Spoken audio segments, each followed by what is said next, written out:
नमस्कार, मी भूषण लांडगे. सध्या सब रजिस्टर पदावर कार्यरत आहे. 2023च्या कंबाईन परीक्षेमधून मी राज्यात पहिला आलो होतो आणि 2022 मधून सहाय्यक कक्ष अधिकारी पदावर कार्यरत होतो. तर आता मागच्या 2 फेब्रुवारी रोजी जी कंबाईन पूर्व परीक्षा झाली, तर त्या परीक्षेनंतर येणाऱ्या मेन्स परीक्षेला कसं सामोरं जावं किंवा त्याचा अभ्यास कसा करावा यावर भरपूर जणांचा मला कॉल मेसेज असं विचारणं होतं. तर त्या संदर्भात एक व्हिडिओ रेकॉर्ड करावा म्हटलं आणि त्याच दृष्टिकोनातून मी इथे तुमच्यासमोर उपस्थित झालेलो आहे. तर जी आता कंबाईनची परीक्षा झाली यामध्ये भरपूर लोकांचे चांगले स्कोअर आलेले आहेत आणि थोडासा पेपर सगळ्यांच्या चर्चेनुसार थोडासा सोपा होता वगैरे वगैरे आपण चर्चा करत होतो. पण मग भरपूर लोकांचा हा प्रश्न आहे की कट ऑफ क्लिअर होईल का नाही. पण मी एक सांगेल की ज्यांना 55च्या जवळपास मार्क आहेत त्यांनी अभ्यास जोरात केलाच पाहिजे. कारण की आणि परीक्षा ही अशी गोष्ट असते की जेव्हा परीक्षा येते तेव्हा माणूस आपण अजून एनर्जीने अजून जोरात अभ्यास करत असतो. त्यामुळे याला आपण एक ऑपॉर्च्युनिटी समजून की जेव्हा आपला सिलेबस जास्त पद्धतीने कव्हर होईल मग तो नेक्स्ट पार्ट असेल की आपण परीक्षा पास होऊ, पूर्व परीक्षा पास होऊ की नाही. पण हा वेळ आपण वाया न घालवता याच्यातून मेन्सचा जास्तीत जास्त सिलेबस कव्हर करून ठेवला तर आता नाही तर पुढच्या मेन्सला नक्कीच त्याचा फायदा होईल. तर जास्त वेळ न घालवता आपण सुरुवात करूया की काय केलं पाहिजे. तर यावेळेस आपल्या नेहमीप्रमाणे बघतो की कंबाईनमध्ये यावेळेस जागा थोड्याशा कमीच आहेत आणि चर्चा चालत असते की जागा वाढतील किंवा होईल. तर वाढल्या तर आपण सगळ्यांचं आपल्या सगळ्यांसाठीच ती खूप आनंदाची गोष्ट राहील आणि त्या बाबतीत आपण आयोगाचे नक्कीच आभार मानू. पण आपल्या हातात सध्या जेवढ्या जागा आयोगाने प्रसिद्ध केल्या आहेत तेवढ्याच आहेत. त्याच्यामुळे आपण अभ्यास करत असताना सध्या फक्त एवढ्या जागा आहेत हे डोक्यात ठेवून आपल्याला एक जागा पाहिजे या दृष्टिकोनातून जर अभ्यास केला तर नक्कीच आपल्याला फायदेशीर ठरू शकतो. कॉम्पिटिशन जर आपण विचार केला तर खूप जास्त आहे. त्यामुळे येणाऱ्या काळात या 2-3-4 महिने जेवढे आपल्याकडे शिल्लक आहेत तर तेवढ्या एक म्हणतो ना आपण की वेल युटिलायझेशन ऑफ टाइम ते करून जास्तीत जास्त सिलेबस कव्हर कसा करता येईल आणि कोणताही सिलेबसचा कोणताही मुद्दा आपल्याकडून मागे राहणार नाही याची काळजी जर सगळ्यांनी घेतली तर नक्कीच चांगले मार्क आपल्याला पडू शकतात. परीक्षा होऊन बरेच दिवस झालेत, आपल्यापैकी भरपूर जणांची तयारी जोरात चालू असेल अशी मी अपेक्षा व्यक्त करतो आणि ज्यांनी थोडंसं कुठेतरी ज्यांची सावकाश चालू असेल त्यांनीही जोरात तयारीला लागावं मी असे त्यांना शुभेच्छा देतो. तर सगळ्यात पहिले पेपर 1. तर जर सपोज मी आता कंबाईनचा जर आपण विचार केला तर 2 पेपर 1 आणि पेपर 2. तर पेपर 1 मध्ये आता सध्या आपण रिसेंटली जर मार्क्स बघितले तर 80च्या वरती मार्क मुलांना पडायला लागलेले आहेत. फॉर एक्झाम्पल मलाच म्हणजे 22ला पण 84 आणि 23ला 83 असे 2 वेळा लगातार 80+ मार्क पडले. आणि यासाठी मी काय असे खूप जास्त एफर्ट्स घेतले किंवा काहीतरी जगा वेगळं केलं असं काही नाही. फक्त एक जे 2-4 बेसिक पुस्तकं आहेत तर ते जर आपण चांगल्या पद्धतीने फॉलो केले, line reading between the line म्हणतो की आपण लाईन टू लाईन वाचलं, जास्तीत जास्त वेळा रिवाईज केलं तर त्याचा फायदा आपल्याला नक्कीच होतो. हेच सांगण्याचा प्रयत्न करतो. आता पेपर 1 मध्ये आपण सगळ्यांनी अभ्यास करत असताना सगळ्यांनीच मी सांगतो की 80+ आपल्याला कसे पडतील यासाठी कार्यरत राहायला पाहिजे. 80+ पाडण्यासाठी तुम्हाला मराठीसाठी काय करावं तर सगळ्यांचा मोठा प्रश्न असतो की मराठीसाठी काय सोर्सेस वापरावे.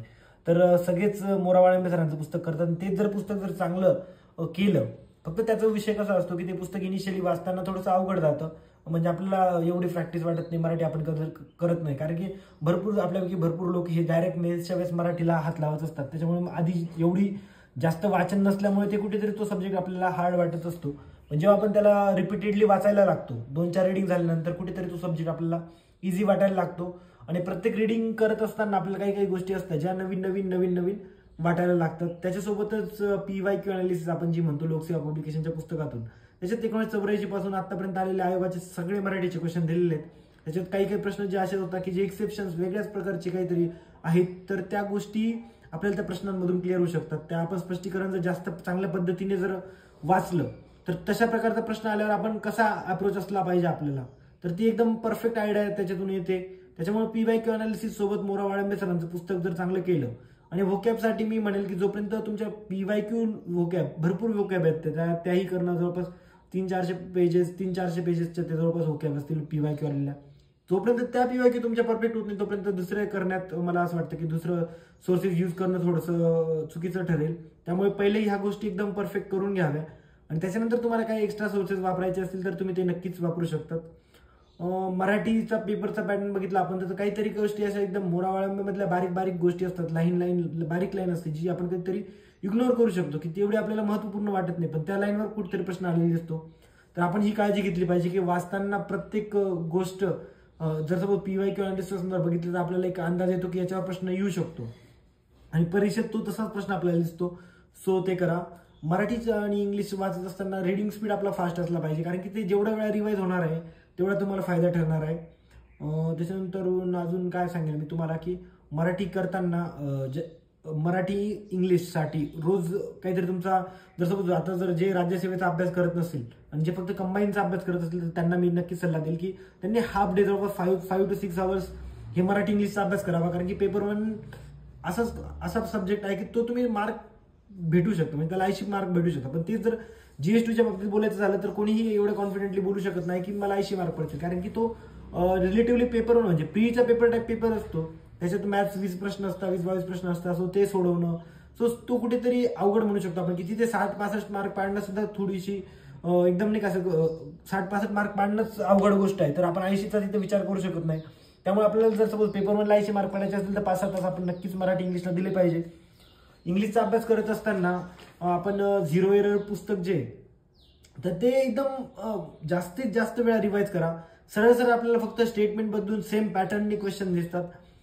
झिरो एरर जितक्या वेळा तुमचं होणार तितक्या वेळा चांगलं असेल.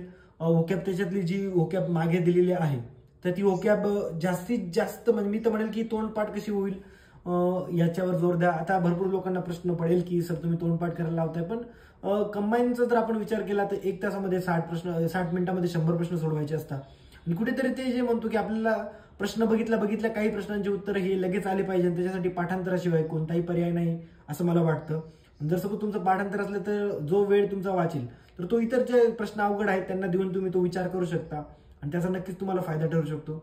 आता मराठी इंग्लिशसाठी जास्तीत जास्त टेस्ट सिरीजही तुम्ही सोडवल्या पाहिजे, कारण की टेस्ट सिरीजमुळे काय होतं की काही गोष्टी ज्या असतात की जे आपल्या अँगल कव्हर झालेले नसतात, एखादा टॉपिक असतो तो आपला थोडासा वीक असतो, तर तो परीक्षेमध्ये टेस्ट सिरीजमध्ये सोडवल्यानंतर आपल्याला त्याचं कळतं की आपण याच्यावर थोडीशी इम्प्रूव्हमेंट केली पाहिजे आणि त्या पद्धतीने जर आपण त्याच्यावर जर काम केलं, इम्प्रूव्ह केलं तर आपल्याला नक्कीच चांगला स्कोर येऊ शकतो. टेस्ट सिरीज सुरू करण्यासाठी की एवढे दिवस जास्त वाट बघू नका, कारण की अभ्यास हा कधीच कम्प्लीट होत नसतो. त्यामुळे 1-2 रिव्हिजन झाले, 1 रिव्हिजन झाले, 2 रिव्हिजन झाले, लगेच टेस्ट सिरीज स्टार्ट करा. जास्तीत जास्त टेस्ट पेपर सोडवा. आणि एक सल्ला देईन की जेव्हा पेपरला 15 दिवस उरलेत तर तेव्हा टेस्ट सिरीजकडे जाऊ नका, तेव्हा रिव्हिजनवर जोर द्या.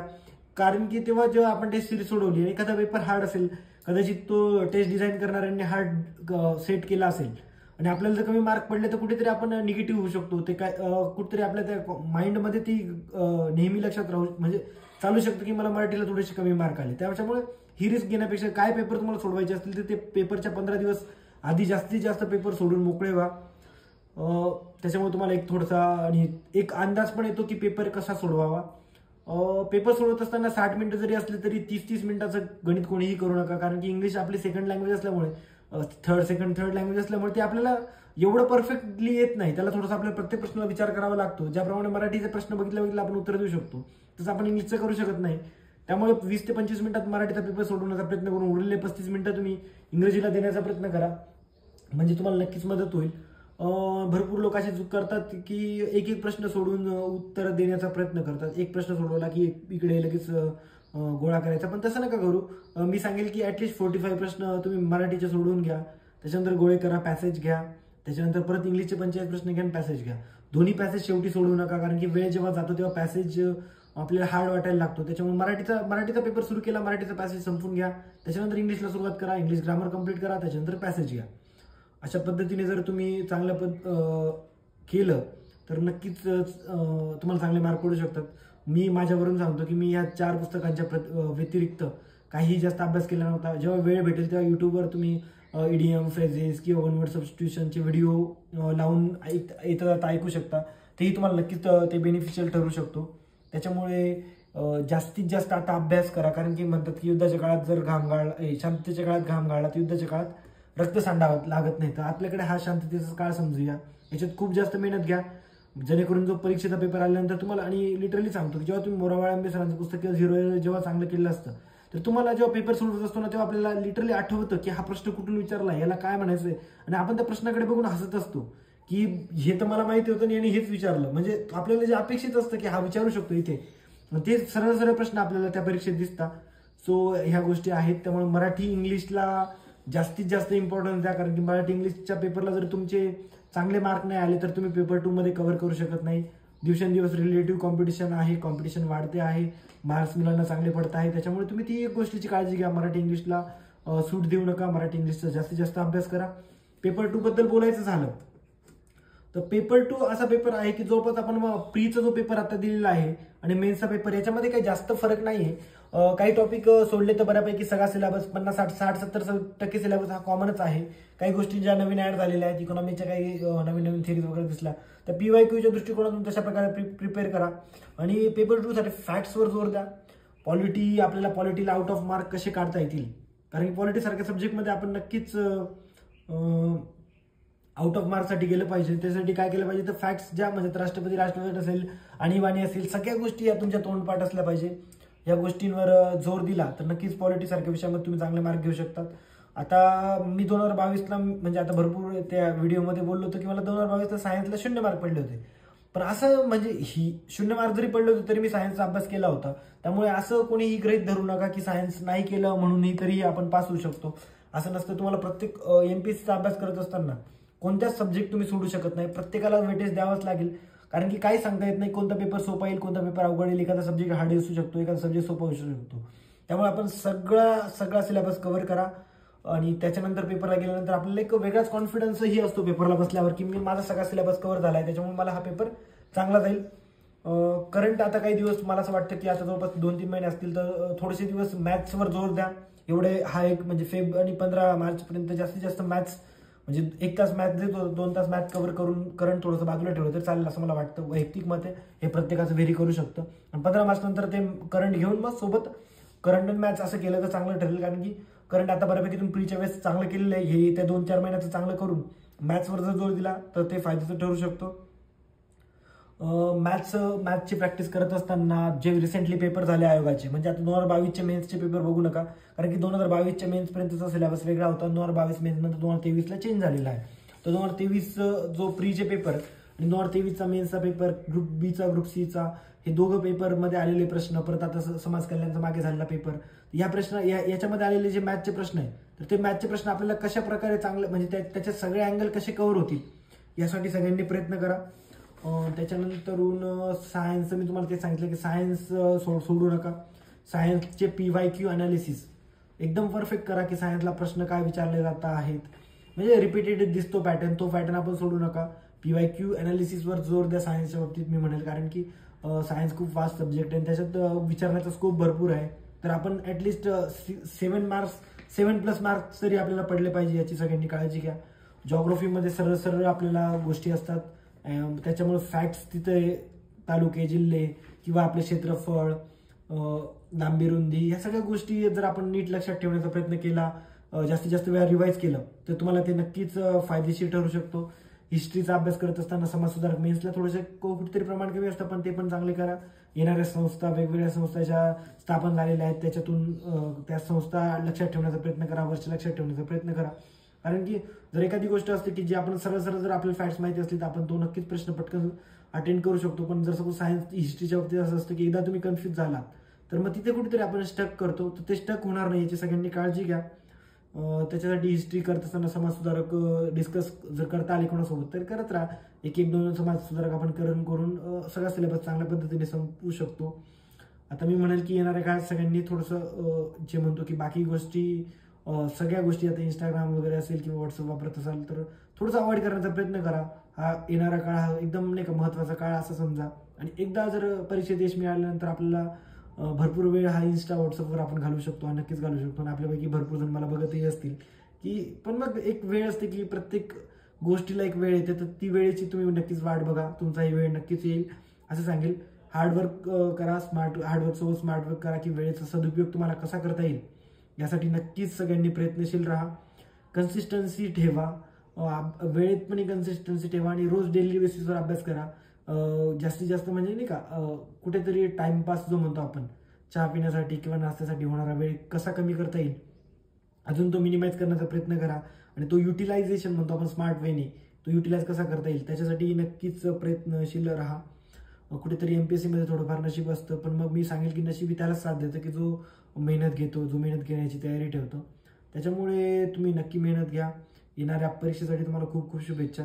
आणि जर याच्यातही तुम्हाला काही अडचणी असतील तर नक्कीच मला विचारा, मी अजून तुम्हाला सांगण्याचा प्रयत्न करेल. पण एवढं एकच गोष्ट आहे की इथून पुढे म्हणजे जास्त सोर्सेस करण्यापेक्षा, जास्त विचारपूस करण्यापेक्षा, जर एक जे आपण सोर्सेस फॉलो करतो आहोत तर ते सोर्सेस जर व्यवस्थित पद्धतीने चांगले रिवाईज केले तर नक्कीच तुम्हाला येत्या कंबाईनला चांगले मार्क पडतील अशी अपेक्षा व्यक्त करतो. पेपर 1 पेपर 2 मला असं वाटतं की 140 145 पण 145 प्लस टार्गेट तुम्ही नक्कीच ठेवलं पाहिजे, कारण की कॉम्पिटिशनचा विचार करता. आणि जसं 80 75 80 इकडे आणि 70 इकडे असं म्हणजे 60 तुमच्या पद्धतीने थोडंसं कॅल्क्युलेशन ठेवा. आणि एक कसं असतो की ज्यांचा मार्क जे काठावर आहेत, ज्यांना वाटतंय कन्फ्युजन आहे, तर त्यांनी हा विचार केला पाहिजे की ऑलरेडी ज्या मुलाला जर 66 मार्क प्रीला आता पडलेले आहेत त्याचा अभ्यास जोरात चालू आहे, तो ऑलरेडी तुमच्यापेक्षा 10 मार्काच्या लीडवर आहे आणि तरी तो जोरात अभ्यास करतोय आणि तुम्ही 55वर थांबून जर विचार करत बसला तर तो अजून तुमच्या पुढे निघून जाईल. आणि शेवटी कॉम्पिटिशन तुम्हाला त्याच्यासोबतच आहे मेन्सला. त्याच्यामुळे आता पडलेले मार्क्स काही फरक पडत नाही. तुमचे जे असेल ते सेकंड की जोपर्यंत येते तोपर्यंत अजून ग्रुप सीच्या एक्झामलाही टाइम आहे, तोपर्यंत हा सिलेबस कव्हर करत राहा. अर्धा वेळ आपण जीएसचा अभ्यास करणारच आहे, त्याच्यामुळे आपला मराठी इंग्लिश चांगला होऊन जाईल आणि जीएसचा अभ्यास आपला चालूच राहील हाफ टाइम.